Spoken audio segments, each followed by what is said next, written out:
mañana, hora del centro de la República Mexicana, y son las 7 de la noche, hora de España. Estamos transmitiendo completamente en vivo. Ya está aquí nuestra invitada, ya la vieron y pues la quiero presentar. Ella es la doctora Brigitte Champetier de Rips. Estimada Brigitte, bienvenida. ¿Cómo está? Muy bien, André, y con mucha alegría de estar en México, casi. Dentro de un mes estaré y ya me siento en México. Muchas gracias por la invitación. Adoro. Gracias, doctora. Y fíjese que me gustaría retomar un poquito su trayectoria porque es importante para que el público mexicano, latinoamericano y de las latitudes de donde nos acompañen, en cada entrevista hago esto, que conozcan a la persona que nos hace el favor de estar aquí.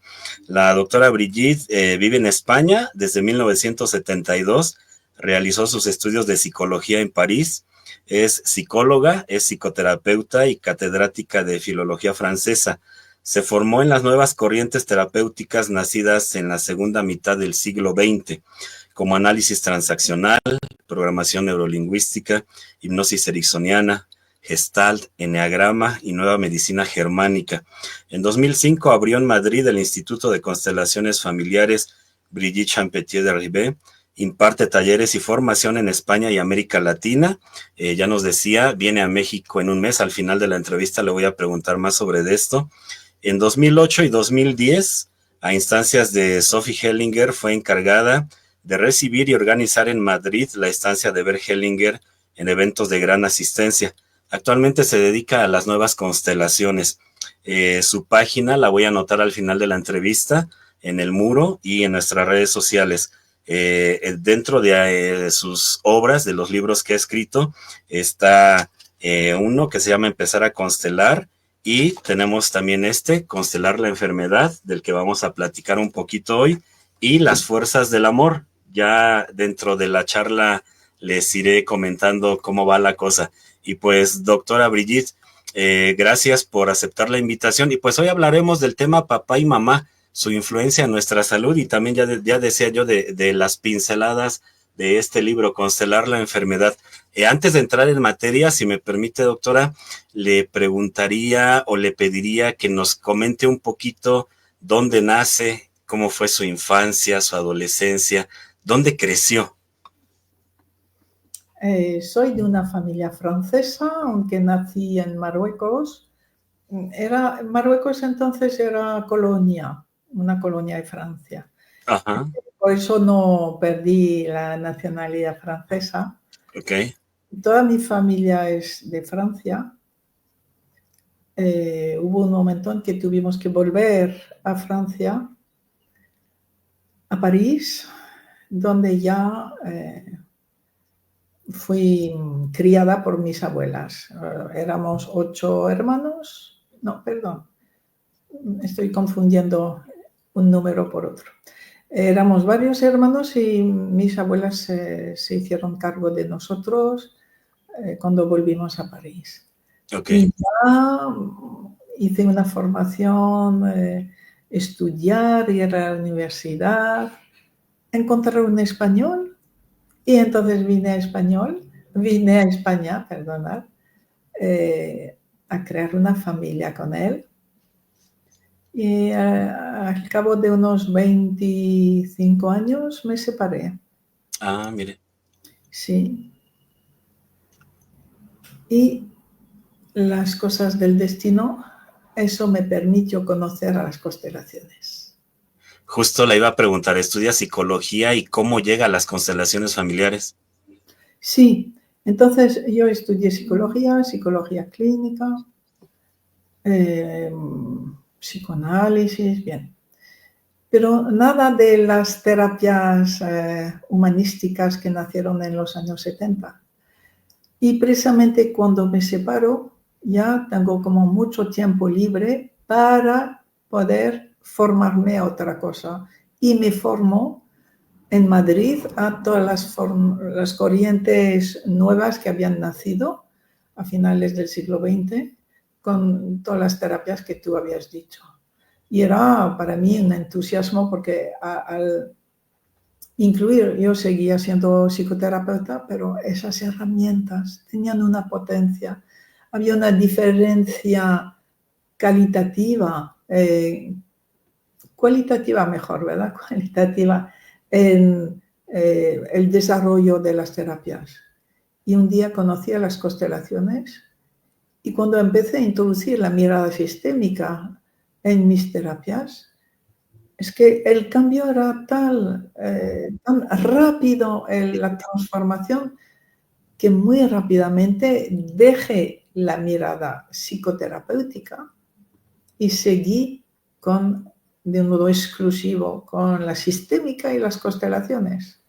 Entonces empecé con las constelaciones de Bert Hellinger de los primeros años, de lo que él llamó después las antiguas constelaciones o las primeras constelaciones. Sí. Lo viví y lo viví con él también, y también al verle a él muy a menudo, seguí su evolución y llegó un momento en que todos los apuntes que tenía de las primeras constelaciones los tuve que romper todos. No me servían. Fue un paso grande y también una gran liberación. O sea, yo he necesitado dar ese paso a la vez que ver, porque lo veía varias veces al año y yo evolucionaba con él. Y tuvo él la valentía de hacer esta evolución, una gran valentía. ¿Usted se formó con Bert Hellinger? Sí, entonces empecé en Madrid con Rakasa Lucero, 2 años. Y bueno, a ver, tengo que ver el creador, bueno, a ver, vamos a ver. Y un día me decidí y ya fui a verle cada 3 meses, ya no podía dejar de verle. Durante más de 10 años, mi marido y yo íbamos a verle donde estuviera, en Suiza, en París, en Alemania, en México. Así que he tenido un poco el regalo, el privilegio de poder vivir su evolución con él. Estar cada pocos meses con él y era, fascinante estar con él, pero había algo que siempre estaba en evolución, siempre, hasta que tomé la costumbre de cuando volvía a España, pues ya no sabía qué iba a hacer. Y cuando volvía con mis clientes, la gente, así, ellos se habían acostumbrado a que cuando volvía de ver a Bert Hellinger, pues iba a ser diferente. En efecto. Entonces me dejaba guiar. El guía me decía, hoy empiezas así, hoy haces esto así, el guía. Esa conexión tan fuerte que tenía Bert. Bert tenía la conexión de saber en su cuerpo lo que tenía que hacer. Lo que yo llamo el guía, ¿no? Sí. Así que tuve ese privilegio de vivir con él la transformación continua. De modo que hubo un momento que tuve que dejar las primeras constelaciones que había aprendido e ir ya haciendo cosas sabiendo que las iba a dejar al cabo de un tiempo. Ahora, sí, doctora, esta relación con este español deja muchas cosas, veo, del idioma, el contacto con Bert o con las constelaciones, no sé. Ajá. ¿Hay hijos, hijas de esa relación? Sí, de mi primer marido tuve 3 hijos y por eso cuando me separé me quedé en España. Luego me volví a casar y mi marido me acompaña en todo, porque hay lo que se ve es lo que hago y lo que no se ve y que es fundamental es todo lo que hace él. Sí. Ahora, decía yo cuando la presenté que justo en España usted abre el Instituto de Constelaciones Familiares que lleva su nombre. Está muy arraigada a España y por el idioma, seguro a los países de habla hispana, ¿verdad? Sí, eso es. Ahora, Sí, doctora, sí, dígame. No, que a España le debo el amor, mi primer marido, mi segundo marido, mis hijos, o sea, solo puedo vivir en España ya. Ahora, doctora, ¿qué la lleva a escribir Constelar la enfermedad Ya, va, desde las comprensiones de Hellinger y Hammer? ya. Es que a ver, cuando empecé las constelaciones, también en ese momento me estaba formando de un modo muy serio con una compañera del doctor Hammer a la medicina germánica. Y era para mí una sorpresa tal ver que Bert utilizaba conceptos muy paralelos, otras palabras, pero otro fondo, el fondo sistémico, pero se sentía la misma fuerza y el paralelismo. Y también que cuando a alguien le dolía una parte en las constelaciones, era el mismo razonamiento que lo que utilizaba el doctor Hammer con las enfermedades. Entonces, empecé a ver todos los paralelismos. La idea de fondo de que para el doctor Hammer la enfermedad es un programa de la naturaleza para llevarnos de nuevo a la salud. Eso está fuerte. Y en las constelaciones también es un programa de la vida que cada vez que nos hemos alejado del presente para llevarnos de nuevo al presente. Era en la misma postura. Luego, ver que simplificando los elementos convergentes totales era el conflicto biológico que el doctor Hammer pone casi en primer lugar en sus leyes férreas de la enfermedad, que una enfermedad metaboliza un conflicto biológico. No, metabolizar la solución de un conflicto biológico. Y en constelación pude ver que toda constelación, no, vamos a ver, va a resolver un conflicto, o más bien, perdonadme, toda enfermedad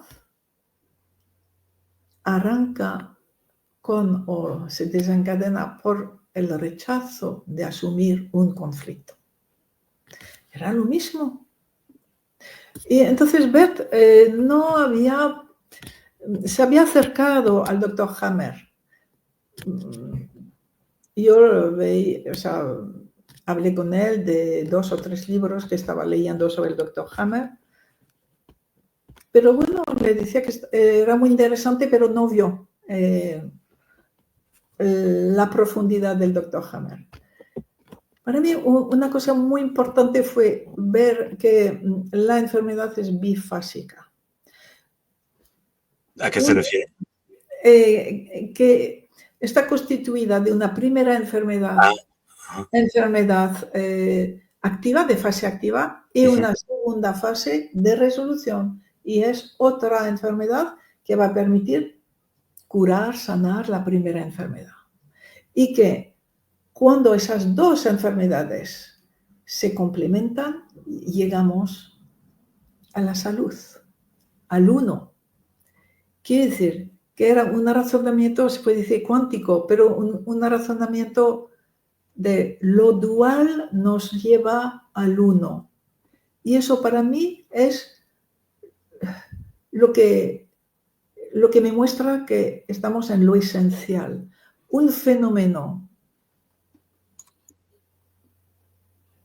A ver, cuando estoy en lo esencial de un fenómeno, descubro que es una estructura dual para llegar al uno. Todo fenómeno completo tiene esa estructura de bifásico que terminan en la completud del fenómeno uno, ¿no? en la unidad. Entonces, para eso, eso forma parte de la visión de Bert Hellinger. Para mí es casi lo más importante de lo que nos ha podido aportar, digamos, a nivel filosófico. Es como, perdón que la interrumpa, dentro de las líneas de constelar la enfermedad, dice usted entre líneas que la enfermedad es como un mensaje del alma. Es como un primer acercamiento a esto que quiero completar.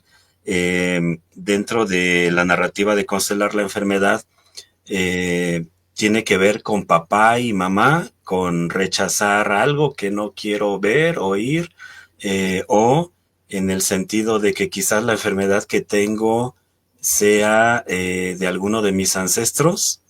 Sí, sí, sí. Es interesante, ¿no? Sí, entonces es muy interesante aplicar la sistémica a la visión del doctor Hammer. Entonces se complementa totalmente. Entonces, el doctor Hammer habla de, primero, un conflicto que desencadena la enfermedad, pero no es suficiente. En sistémica es, si no he tomado a mi mamá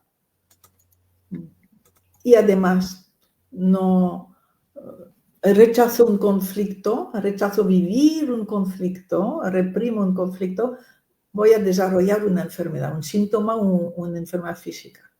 Por ejemplo, un duelo. Me divorcio y me niego a elaborar ese duelo.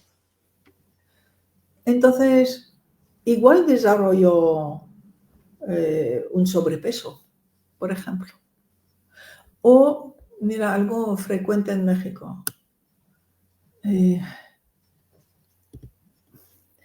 Abusos sexuales. Abusos sexuales. No consigo superarlo, no consigo integrarlo. Por supuesto, es realmente dificilísimo, nos va a costar una vida entera asumir ese conflicto.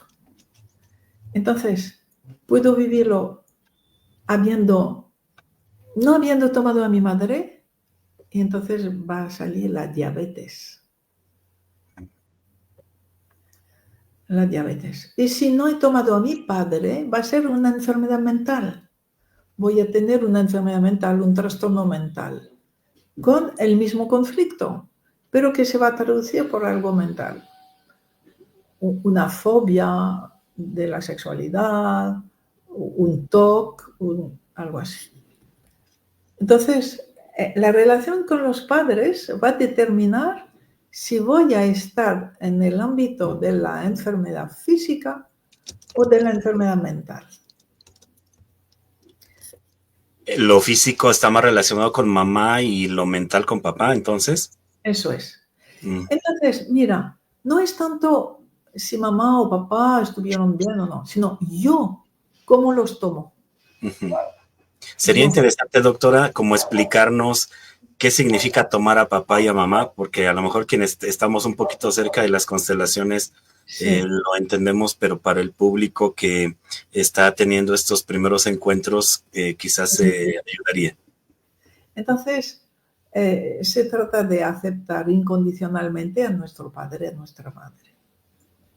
Yo veía el otro día un artículo de una joven en el periódico que decía, ¿y cómo puedo querer a mi madre y mi padre porque son así, son así? Quiero respetarlos, quiero quererlos, pero, bien, se trata de eso, querer y respetar a nuestros padres, sean como sean. Incondicionalmente. Incondicionalmente, porque son los que nos han dado la vida, no ha habido otros. Voy a decir algo fuerte, doctora. Imaginemos papás en cualquier parte del planeta en donde el papá es maltratador o fue quien abusó sexualmente de los hijos o en la mamá violenta. Entonces, son como comentarios que escuchamos en los talleres de se me complica mucho aceptar a mi papá y a mi mamá por la historia de maltrato. Entonces, ¿cómo lograr esto de tomar a papá y mamá? Vale. Entonces, mira, aquí es como situarse a un nivel filosófico o existencial, no a nivel emocional. Se puede decir que a nivel emocional no se resuelve nunca nada o se tarda años en resolver. Entonces, mi salud o mi relación con los padres a nivel importante no es emocional, es existencial. Un día este hombre y esa mujer tuvieron una relación sexual, de lo que yo nací. Nada más. Por lo tanto, a nivel profundo, solo puedo agradecer. A ver, si no estoy contenta de estar vivo, bueno, pues ¿te quieres matar? Bien, pues ¿qué le voy a hacer? Pero si estás contenta de estar viva, de aprovechar esta oportunidad, de poder contribuir, de poder procurar dar felicidad a los demás e intentar ser feliz, solo puedes decir, bueno, pues es gracias a este hombre y a esta mujer. Mi primer paso en la vida fue gracias a ellos. Segundo paso, pues me hicieron daño. Bien. Entonces yo ahora adulta comprendo cuál fue el pasado de mi padre, cuál fue el pasado de mi madre, cuáles fueron las experiencias tan dolorosas que no supieron integrar y que repitieron conmigo, como lo habían repetido sus padres, sus abuelos, sus bisabuelos. Entonces yo humildemente digo, pues sí, así es la vida. Gracias por la vida que me habéis dado. En eso consistiría como tomar a papá y mamá, agradecer la vida. Eso es lo esencial. Gracias, un poco más. Gracias por ser exactamente como sois. Ah. Sí, porque mira, hay algo más. A nivel fisiológico, estoy hecha de ellos. Mis cromosomas, la mitad vienen de papá, la otra mitad viene de mamá. Bien. Todo mi ADN, ya hoy se sabe, responde a mis palabras. Lo que me digo, mis pensamientos profundos, dirigen mi ADN. Entonces, si rechazo a mi padre, vamos a suponer que es frecuente, rechazo a toda la parte biológica de mí, que viene de mi padre. Y mi ADN me hace decir, bueno, pues sí, los hombres son malos para ti. O sea, y todo se me hace difícil. La pareja, el trabajo, la fuerza, tomar responsabilidades, todo se me hace difícil. La prosperidad, la abundancia, la salud, etc. Entonces, con el padre en particular, el trabajo, la fuerza, así. Con la madre, si rechazo a mi madre, o si pongo condiciones, me falta la salud y el éxito y el amor. Entonces, eso es como muy importante, ¿eh? Porque depende de mí. Vale. Aceptar incondicionalmente a los padres, sobre todo con gratitud, bueno, por la vida, por ese primer momento. Lo demás ya, soy adulta, me alejo si hace falta y trabajo todo lo que me pasó en la infancia. Y eso va a ser mi camino de vida. Aceptar incondicionalmente a papá y mamá como los padres correctos, lo demás lo trabajo en terapia. La enfermedad, decía usted, es un mensaje del alma porque nos hace mirar hacia donde tendríamos que trabajar, hacer un trabajo personal, y generalmente vemos a la enfermedad como algo a lo que hay que combatir, como si fuera un enemigo, ¿verdad? Sí. De la misma manera que aquel conflicto que rechazo. De la misma manera. No sé, mi jefe me ha despedido o me ha, lo que sea, lo rechazo, no quiero asimilar, no quiero integrar, no quiero ver qué parte he provocado yo, no quiero saber nada, no quiero, bien, vale, entonces rechazo la enfermedad de la misma manera que rechazo el conflicto.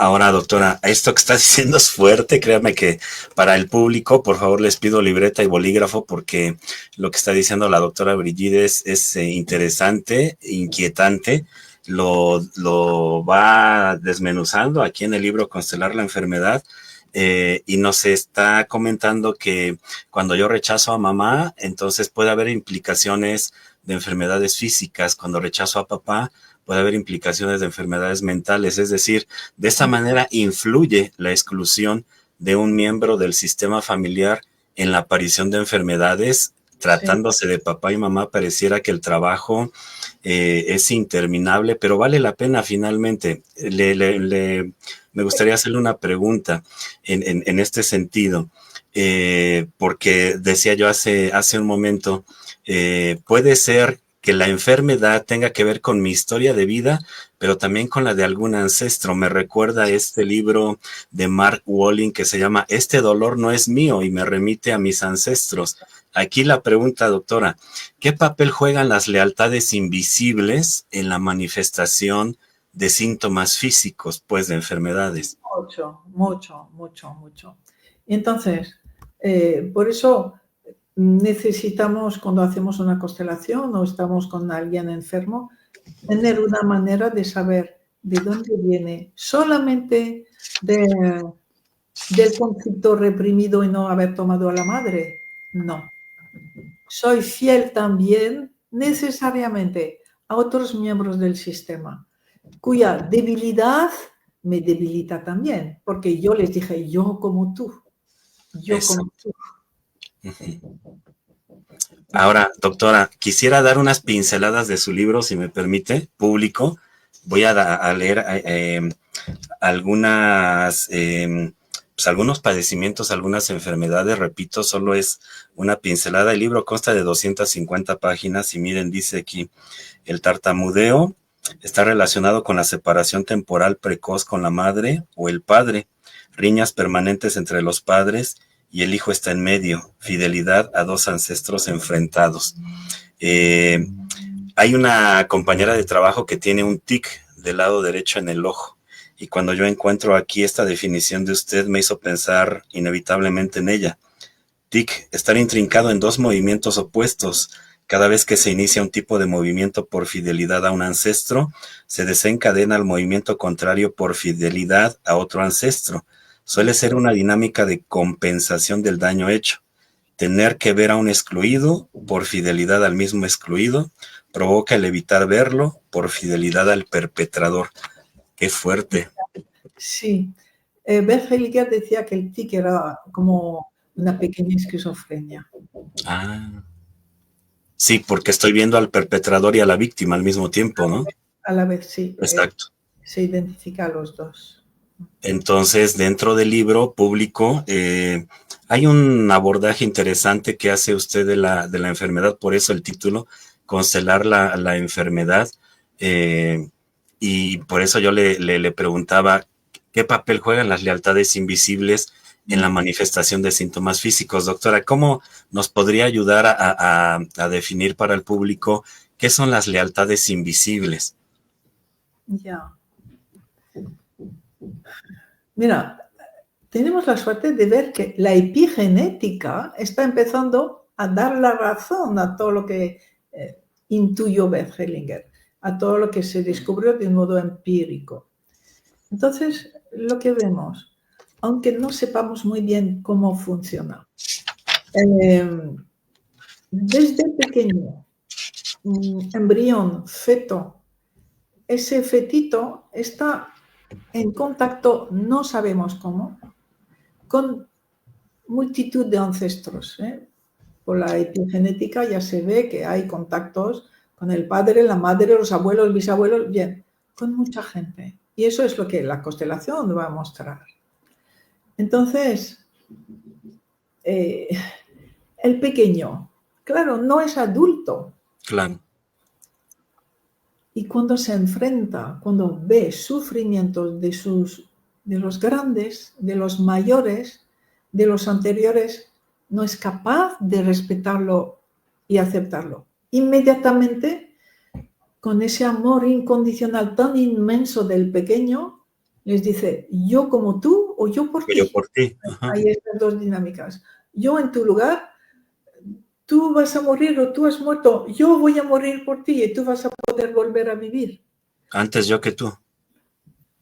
Sí, pero si quieres, yo por ti en el sentido que es pensamiento mágico. Sí, sí, sí. Entonces, si yo muero, abuelo, tú que has muerto hace 20 años, yo voy a morir para que tú vuelvas. Eso es el pensamiento mágico y el amor del pequeño. Y entonces hay también el yo antes que tú, mamá, estás tan triste, quiere yo antes que tú, moriré o lo que sea, ¿no? Sí, entonces hay esas fidelidades que el pequeño, sobre todo antes de los 5 años, sobre todo muy pequeño, ¿eh? Los primeros meses de gestación, de la vida del bebé, va entregándose, tomando decisiones de imitar o hacer por, o sufrir antes o sufrir más, o morir antes que otro. Y eso va a perseguir el adulto toda su vida, a no ser que haga terapias, que haga hipnosis, para ver y liberar esto. Entonces, de modo que cuando yo ya vivo mi propia vida, ya tengo dificultades a tomar a mi padre y a mi madre exactamente como son, porque no estoy en mi lugar de hijo. Me he identificado con la abuela, me he identificado con la tía soltera que murió no sé cómo, o sea, no estoy. Entonces, no veo a mis padres como mis padres. Eso es el verdadero motivo. No tanto lo que pasó, sino que estoy desordenado. Sí. Entonces, si estoy desordenado con mi mamá, pues mi salud no va a estar muy, muy bien. Y si con uno de los ancestros al que me he identificado no voy a ser capaz, no sé, de tener éxito, pues, ¿no? Por ejemplo. De tener éxito. O, a ver, de amar. Y estoy todo el tiempo en la rabia contenida, en la venganza. Digo eso porque eso es muy extendido. Estoy así, un poco rabioso toda la vida. ¿Qué me va a salir? La enfermedad de la artritis. Me van a doler todas las articulaciones. Porque a lo mejor esa rabia ni siquiera es mía, sino es de algún ancestro con el que estoy Eso identificado. De lo que está hablando la doctora Brigitte son las lealtades invisibles. Y yo digo, doctora, complicado para la mayoría de nosotros cuando no tenemos conocimiento de las constelaciones familiares, porque a lo mejor descubrimos las constelaciones tocando 1000 puertas porque estamos buscando sanar algún padecimiento, alguna enfermedad que la medicina alópata llama crónica, degenerativa, progresiva y mortal, dicen los médicos, ¿no? Entonces, esa rabia, vaya, ese enojo, dice usted, puede devenir en artritis, pero no lo sabemos quienes no tienen el acercamiento a esto. Comento porque ya hay algunos aquí, algunas líneas del público, si me permite leérselas. Nos dice por aquí María Trinidad, interesante tema, gracias. Cris Pliego, ¿podrían ilustrar quiénes son los excluidos? Ahorita regresamos, Cris. Melba Calderón Sánchez, desde Perú, saludos. Saludos, Melba, gracias por estar aquí. Éxito es madre y padre la fuerza, sí, correcto. Doctora, nos pregunta Cris Pliego, ¿quiénes son los excluidos? ¿A qué le llamamos así en constelaciones? Sí, muy bien, muy bien. Entonces, los excluidos son los que gobiernan la vida de los vivos. Los excluidos que murieron están aquí presentes dirigiendo precisamente todos nuestros malestares para que la gente tome conciencia y decida vivir su vida adulta libre. Bien. Los excluidos son, por un lado, los olvidados. Tantos olvidados, que mueren olvidados. Por ejemplo, abortos. Por ejemplo... Sí, también, muchos. Pero abortos es también excluido o rechazado. ¿Vale? Entonces, olvidados, rechazados, muchos abortos. Oiga, el tío que está en la cárcel y nos avergonzamos la familia de que está en la cárcel. La tía loca que la familia se llevó a otros lugares y la dejó por allá y ya no se habla del tema en la familia, ¿no? Eso es. Y es que además varias generaciones antes, pues todos los que fueron olvidados, que tuvieron una vida gris, humilde, o sea, muy gris, y cuando murieron todo el mundo se olvidó de ellos, ¿no? Esos están aquí. Los Luego, rechazados. sí, los olvidados. Los rechazados son el violador de mi hija, lo rechazo. Claro. En vez de tenerle respeto, porque es otro ser humano como yo. Es que la salud implica un crecimiento, un desarrollo personal muy grande y nos pide que respetemos las fuerzas del amor. Las fuerzas del amor es primero decir sí a todo. Luego, respetar la jerarquía natural. Después, incluir a todo el mundo independientemente de lo que haya hecho. Al violador también lo incluyo como un ser humano. Al asesino. No soy su juez, el asesino. Le dejo con él, con su responsabilidad. Él pagará.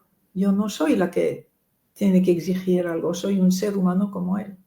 Entonces, allí vemos además que en las familias donde ha habido una víctima, si nadie en la familia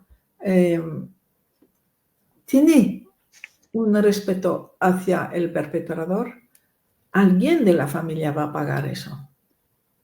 Y ese excluido, ese perpetrador se va a transformar en un excluido para esta familia. Y un excluido, o sea, en esa familia va a haber un descendiente que va a tender o a hacer el mismo daño que el perpetrador o a ser víctima. Y entonces, allí hay un peso enorme. Y doctora, además fuerte, incómodo para nuestra cultura occidental, porque mire, somos una cultura culpígena, pero además vengativa, y entonces decimos, ¿cómo voy a perdonar al asesino de mi papá? O ¿cómo voy a perdonar, decía usted, al violador de mi hijo o de mi hija, ¿no? Entonces, más allá de incluir, por supuesto que rechazamos y excluimos. Comento esto porque seguro que alguna parte del público está diciendo qué fuerte, qué incómodo lo que están comentando. Sí, sí. Grandeza humana lo que nos pide. Es eso, grandeza. Y vemos que hay seres humanos que de un modo natural respetan a cada uno, dejando con él su responsabilidad. Pero yo no soy un juez, porque si hubiese estado en tu lugar, habría hecho lo mismo. Porque lo que vemos a un nivel como más profundo es que no elegimos ser bueno o ser malo. No elegimos ser perpetrador, ser víctima. Nos toca por destino. Ah, está fuerte eso. Nos toca, sí. Mira, hay un libro de Hellinger que se llama Tras el conflicto, la paz. Y allí precisamente está el hecho de que para conseguir la paz, la reconciliación, el amor, hace falta primero conflictos, dos polaridades enfrentadas. Si no hay conflictos, no hay posibilidad de reconciliación, de paz, de crecimiento.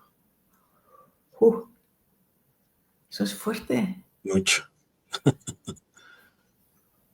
Pero eso es como un concepto de la grandeza humana, de la dignidad del humano y de que los conflictos son necesarios porque cada conflicto, o sea, los dos conflictos van a permitir que o una de esas personas o alguien diferente integre los dos conflictos y de un salto cuántico, un salto evolutivo, integrando todo y cree algo nuevo. Ahora, doctora, mire, bueno, ahorita leo algunos comentarios más del público.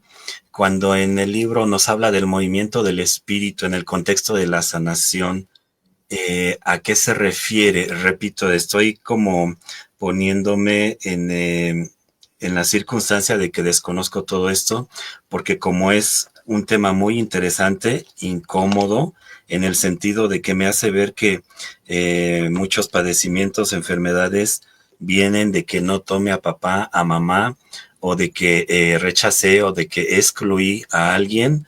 Y ahorita me viene a la mente algo que está aquí en su libro, Constelar la enfermedad, el tema de las maldiciones generacionales, pero la retomo en un momentito. Regreso a esta pregunta que le hacía. Desde este contexto de la sanación, ¿a qué se refiere con el movimiento del espíritu? Ya. Fíjate que el movimiento del espíritu fue un concepto que duró hasta el 2010-11. Y después Bert lo dejó y, bien, ¿qué era? El amor mayor, el amor sanador.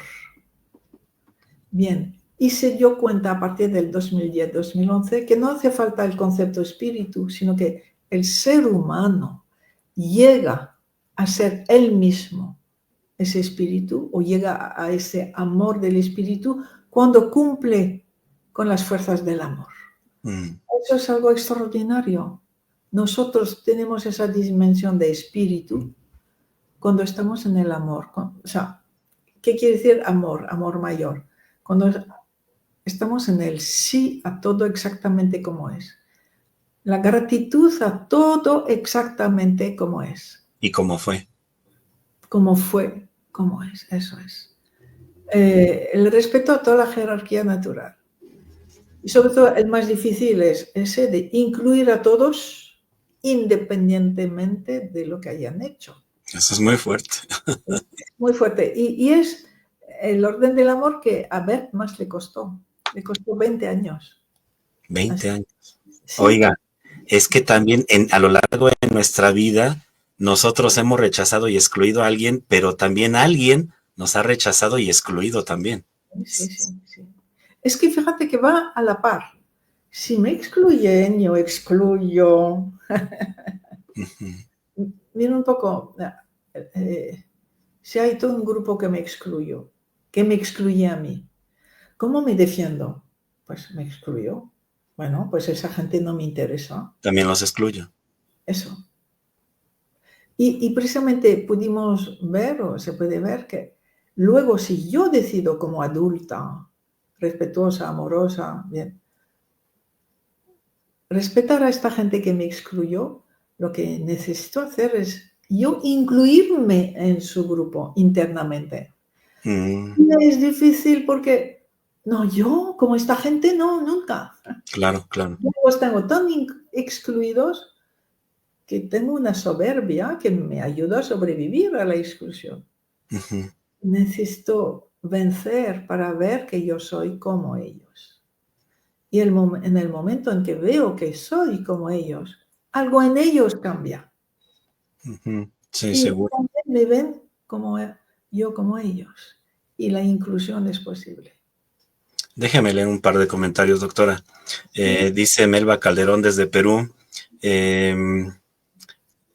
Compasión para el rechazado, entonces, hace una pregunta, ahorita regresamos con esto, Melba. Para el violador de un niño, pregunta Melba. Blanca Lizarrará, saludos a ambos, muy interesante. ¿Los ataques de pánico pueden entrar dentro de este tema? Ahorita le preguntamos a la doctora. Believe, saludos, gracias. Es fuerte y biológicamente es vengarnos, dice Melba desde Perú. Retomo estas dos preguntas, doctora. Entonces, compasión para el rechazado, nos hace una pregunta, y la otra, ¿cómo qué representarían los ataques de pánico y con quién estarían relacionados? Papá, Entonces, mamá. en efecto, compasión para el destino del perpetrador. Porque le ha venido ese destino de perpetrador por toda la herencia que ha tenido, todas las lealtades y fidelidades que ha tenido. También tuvo la libertad de decir que no a hacer daño, pero no la tomó, no tomó ese camino. Entonces, también tengo compasión por él porque todos los actos de uno tienen consecuencias y esos actos de maldad, de daño, van a tener consecuencia también para él y todo su sistema. Su clan, sí. Honro su destino. Le tengo respeto. Bert habla realmente de compasión por el destino del perpetrador. Pero sin buenismo, sin quitarle su responsabilidad. Sí. Eso es importante, ¿no? Sin A ver, quitarle su responsabilidad ante la justicia tiene que... eso es. Y eso le devuelve su dignidad. mm, Sí. ok. Y nos preguntaba Blanca Lizarraras en torno a los ataques de pánico. Ya. Tienen varias cosas posibles. Unos vienen de trauma, pueden ser manifestación de estrés postraumático. Muchas veces son heredados de tragedias de ancestros que no consiguieron liberar algo y que un descendiente recibe la angustia, el miedo y no sabe ni por qué de algo que le hace que no es capaz de soportar la realidad, ¿no? Los ataques de pánico se constelan muy bien, muy bien. Y tomando al padre, fundamentalmente volviendo a tomar la fuerza del padre, del abuelo, de los hombres de la familia.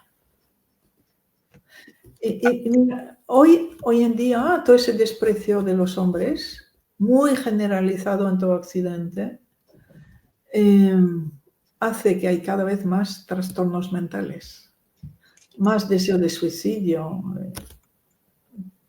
estados psicóticos. Sí. Tiene que ver con no tomar al padre o rechazarlo o excluirlo. Excluir lo masculino. Excluir lo masculino. Cuando la mamá ha excluido lo masculino y el padre, pues el hijo, ¿qué puede hacer? Por amor a la mamá, hace lo mismo que la mamá. Ahora vemos, por ejemplo, estos feminismos radicales en donde pareciera que el mensaje que subyace a esto es no los necesitamos, ¿no? Eso es. Más allá de un feminismo reflexivo, igualitario, libertario, Sí, viene otra circunstancia. sí. Es como, yo no sé si se puede decir feminismo, pero es una venganza, simplemente una venganza. En vez de igualitario, complementario, respetuoso, no, no, no.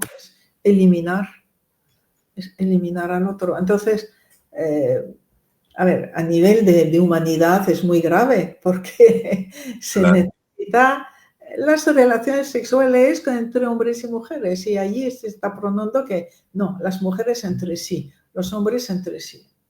Eso es como llevar a la humanidad a la desaparición. Pero no se va a ir a algo tan trágico, sino que sí, a dónde se va es a toda una generación donde lo masculino es despreciado, donde los jóvenes hombres tienen vergüenza de ser hombres, donde uno ya no sabe a quién admirar, a quién respetar o tener propia dignidad, ¿no? Sí. Sí, sí, es complicado porque decíamos, estas posturas radicales en donde unos u otros, en lugar de complementarnos, parecemos excluirnos, va a ser algo que va a continuar con justo con esto, con Sí, enfermedades ya sea físicas o mentales. sí. Nos dice Hayes Ganesha, ojalá nos puedas escribir de dónde nos escribes, Hayes. La enfermedad en la piel, específicamente eczemas generalizada con rash o comezón, ¿es de mamá o de papá? Todo lo que es físico no es de mamá, es que yo no he tomado a mi mamá, que no es lo mismo. Es correcto, porque si no culparíamos a mamá. Eso es, no, no, no, eres tú. Entonces, los problemas de la piel, quiere decir un problema de contacto, de desaparición de un contacto, quizá un duelo no hecho o estar echando de menos a alguien, ¿no? Muy a menudo es heredado de los padres. Los padres tuvieron algún amante, algún amigo y no hicieron el duelo. Y entonces uno de los hijos tiene dermatitis y cosas así, que es el conflicto del padre o madre no resuelto y el hijo ha dicho, yo Yo sufrí por en ti. este lugar, yo por ti. Sí. Ahora, esto que está diciendo la doctora, público, es un acercamiento porque tendría que estar la persona indicada en una constelación familiar para justo ver qué es lo que el campo, es decir, la constelación, la configuración va a revelar. No Exacto, es que sea como un patrón constante, ¿sale? exacto. Dice usted aquí en el libro, alguna situación de la piel tiene que ver con miedo al cambio, al fracaso, miedo al abandono, y da usted algunas otras 4 definiciones más. Puede haber conflicto de humillación, de desvalorización, aislamiento. Por eso Hayes, público, decía yo, cada caso es particular. De ahí la importancia de trabajar esto con una persona profesional en las constelaciones. Evie Leaf nos dice, con este tema se puede abordar la artritis reumatoide y qué mensaje hay detrás de la artritis.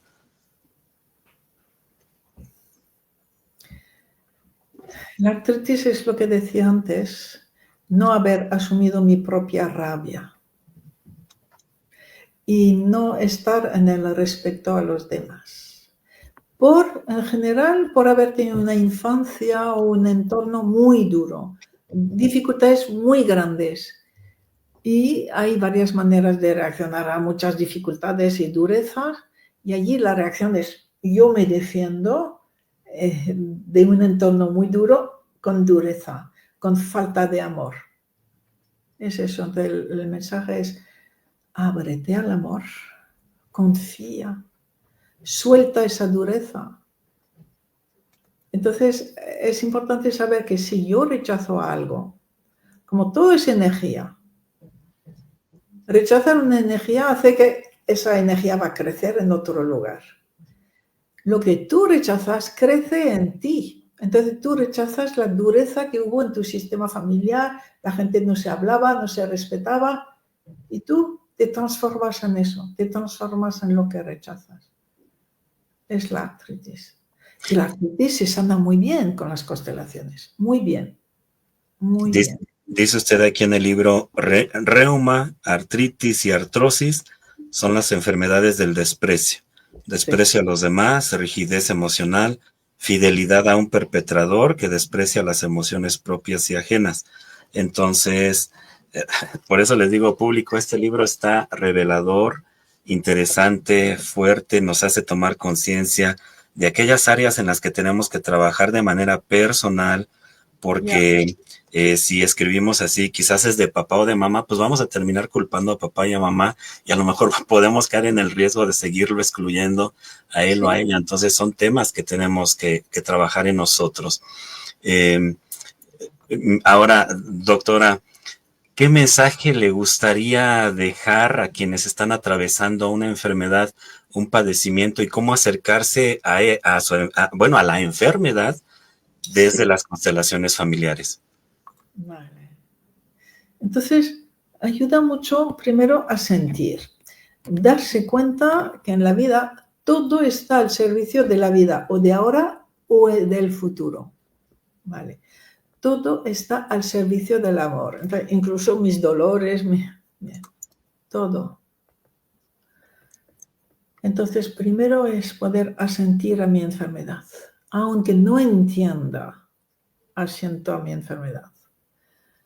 Aunque no entienda, le agradezco porque sé que para mí, para mis descendientes o mi familia está al servicio de la vida.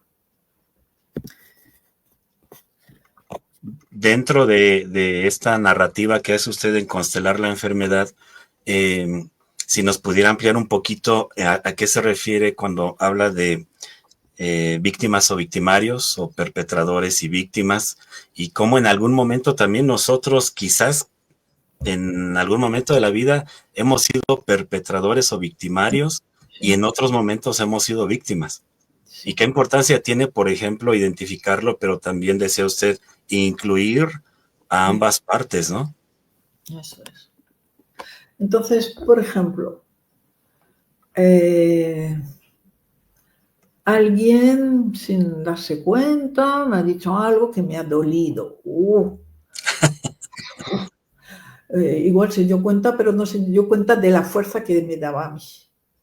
Me siento muy mal, muy bien, dolorosa, no vista, no reconocida.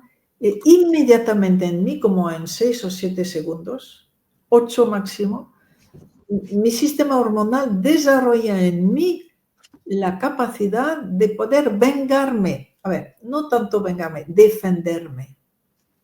Si estoy presente y respondo de un modo espontáneo a mi sistema hormonal, voy a decirle a la persona lo mismo, algo lo mismo, pero siempre un poco menos. Devolver el daño, pero un poco menos. Eso es lo que nos permite nuestro sistema hormonal. De modo que si estoy presente, voy a tener los recursos para defenderme y que el otro me mire diciendo, "Ah, ella también". Y me mira con respeto. Ujú. Somos iguales. Y yo también, hasta me puedo avergonzar las primeras veces diciendo, yo también soy capaz de hacer daño o de faltar de respeto. Pero inmediatamente se va la ira, se va inmediatamente y las dos personas se miran ya de igual a igual. Y ya no queda nada pendiente entre ellas. Si se conocen, pues muy bien, ya no queda nada pendiente entre ellos. Y si no se conocen, cada uno vuelve a su vida. Quiere decir que cada vez que soy víctima, a los 8 segundos me transformo en perpetrador. A los 8 segundos. Sí, Muy rápido. eso es muy importante saberlo. A no ser que el golpe haya sido, demasiado para mí, entonces se transforma en trauma, me inhibo, me reprimo, bien. Pero si no es demasiado para mí, si yo soy capaz de defenderme y no lo hago, se va a reprimir en mí y se va a acumular en mí esa necesidad de defenderme en forma de venganza fría. Y se va a acumular, y me voy a volver alguien vengativo, malo, porque de vez en cuando necesitaré sacar esa energía de venganza que no saqué en el buen momento. Y eso es lo que van a heredar mis descendientes.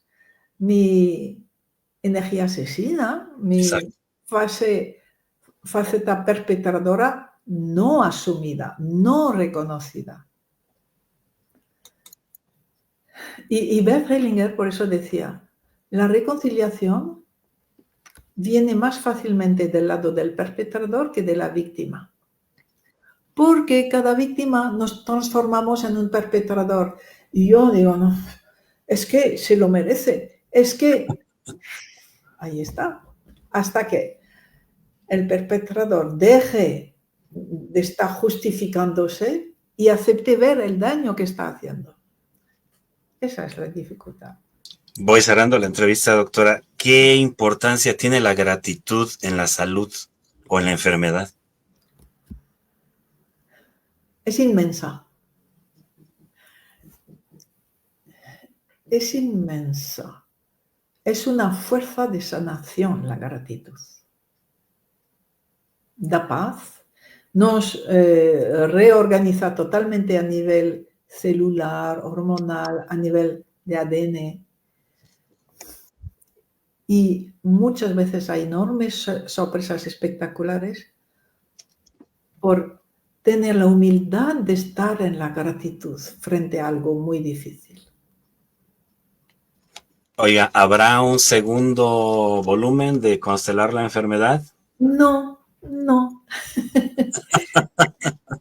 Les animo a leer todo lo que es la medicina, la nueva medicina del Dr. Hammer, germánica, o la biodescodificación. Qué bueno que toca ese tema de la biodescodificación. En algún momento dudé en preguntarle esto. ¿Qué piensa justamente de las constelaciones familiares frente a la biodescodificación?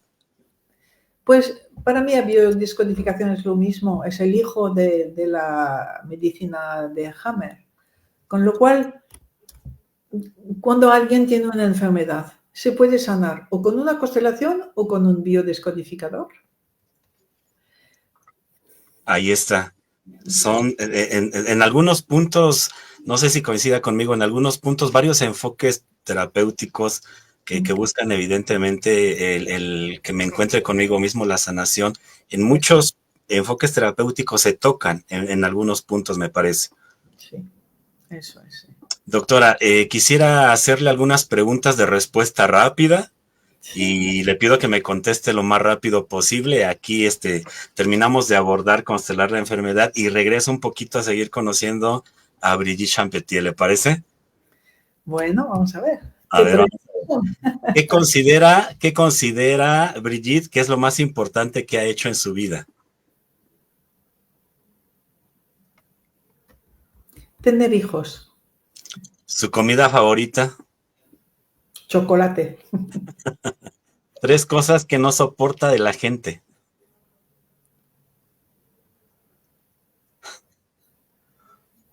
Rápido así, no sé. La soberbia, el no respeto a la gente, el hacer daño. ¿Su música favorita?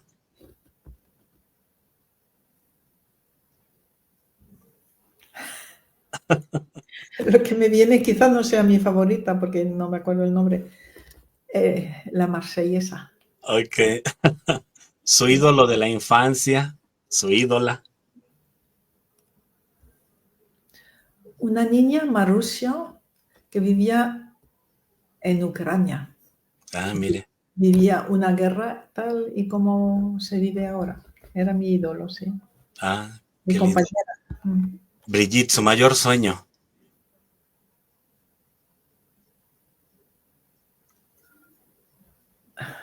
Que mis hijos y nietos estén bien. Si pudiera comentar su mayor logro profesional, ¿cuál sería?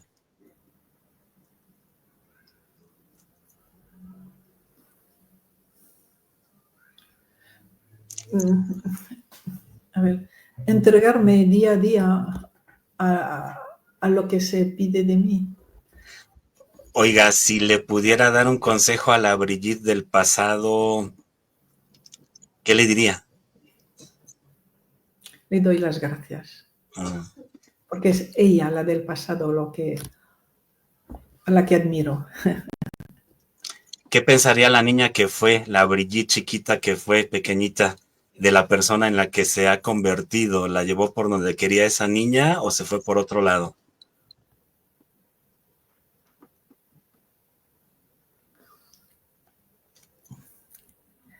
La niña no no sé, se dejó vivir. No tenía sueños. O sea, estaba en lo que había. Ok, excelente. Me encantaría entrevistarla en persona ahora que venga a México. Brigitte, algo que quiera comentar y no le haya preguntado.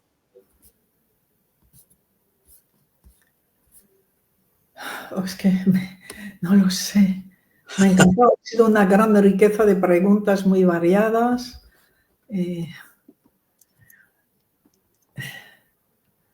Me gusta mucho en México el amor de la gente, la vitalidad emocional que tenéis, ese cariño que rezuma de todo.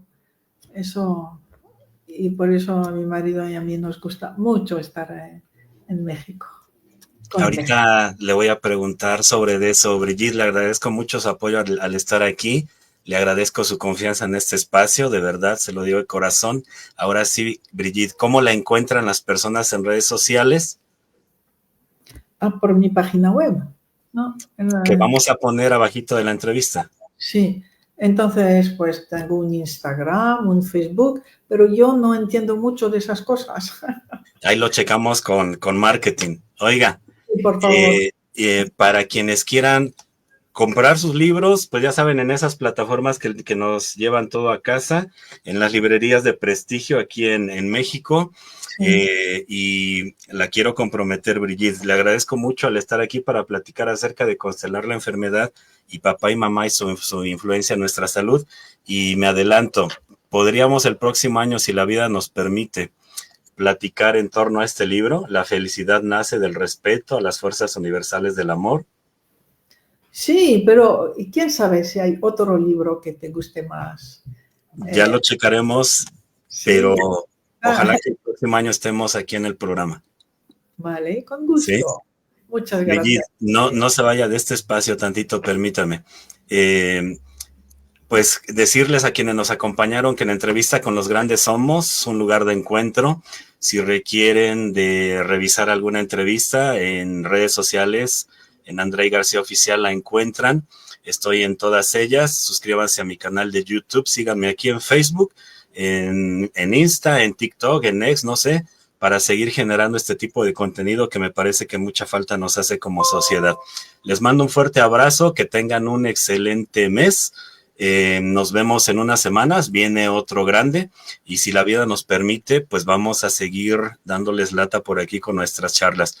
Gracias y que estén muy bien. Un abrazo, hasta pronto. Bye.